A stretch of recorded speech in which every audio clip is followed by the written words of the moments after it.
Senate Majority Leader Mitch McConnell declared that the case is closed on the Mueller report earlier this week, but now the Republican-led Senate Intelligence Committee has subpoenaed Donald Trump Jr. Why? President Trump responded earlier today. Let's take a look. My son is a good person. My son testified for hours and hours. My son was totally exonerated by Mueller, who, frankly, does not like Donald Trump, this Donald Trump. And frankly, for my son, after being exonerated, to now get a subpoena to go again and speak again after close to 20 hours of telling everybody that would listen about a nothing meeting, yeah, I'm pretty surprised. All right, joining us now with reaction is the Senate Majority Leader, Mitch McConnell himself. Senator, good to see you. You have called this partisan paralysis, breathless conspiracy theorizing, unhinged partisanship, Groundhog Day, a spectacle. Stop relitigating a 2.5-year-old election result and move forward for the American people. I agree with all of that. What is Senator Burr doing? Did he not hear your message? Well, I think the good news is the Chairman Burr has already indicated that the committee will find no collusion, because that will be consistent with the Mueller investigation.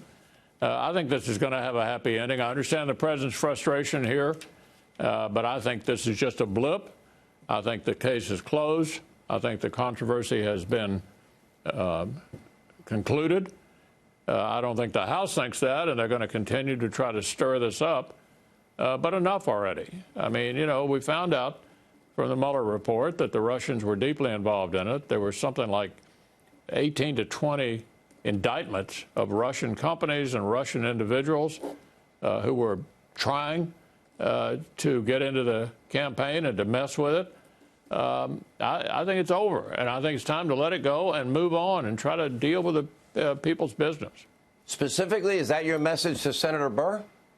That's my message to the public. That's our view, that the case is closed and it's time to move on. And I believe when the Senate Intelligence Committee finally does report, which I think will not be too far down the road from here, they'll reach the very same conclusion.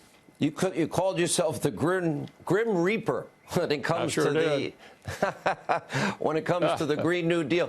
Well, I mean, everything's going to be for free, so we're told, but we were also told that you can keep your plan and keep your doctor and save money. That didn't happen. Millions lost their plans, doctors, and everybody paid more.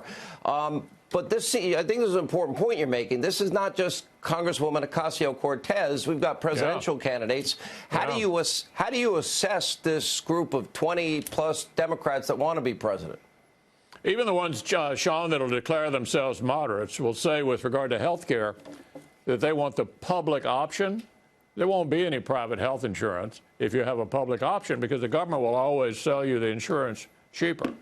So no matter how they choose to characterize themselves, you can bet, whether it's Joe Biden, Bernie Sanders, or somebody else, the nominee for president on the Democratic side is going to be on a path to try to turn America into a socialist country.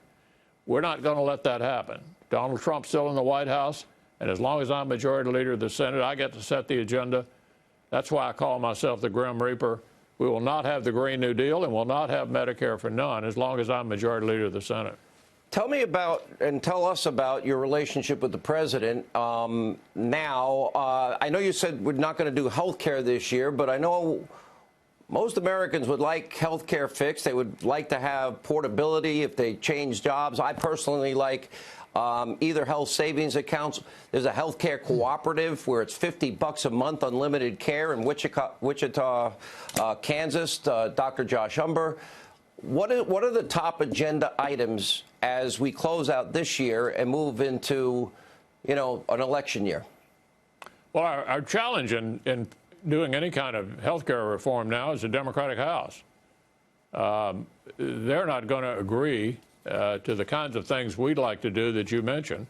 The president established the business to form small groups for purposes of being able to allow groups to purchase insurance like larger companies and a number of other things the administration's been trying to do through executive orders.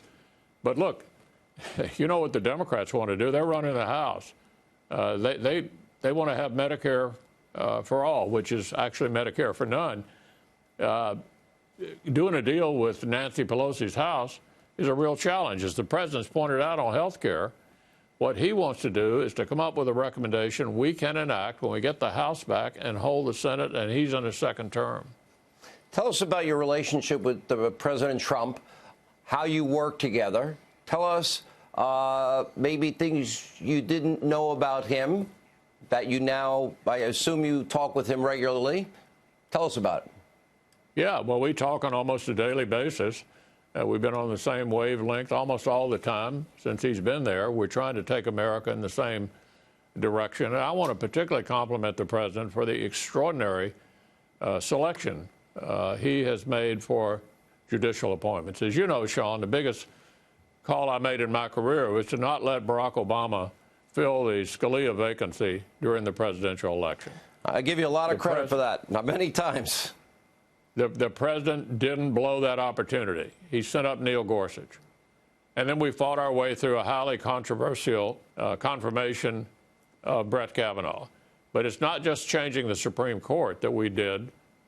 We also are changing the circuit courts, one step below the Supreme Court. All right, Senator, thank you for being with us. Senate Majority Leader Mitch McConnell, we appreciate you taking time to be with us tonight.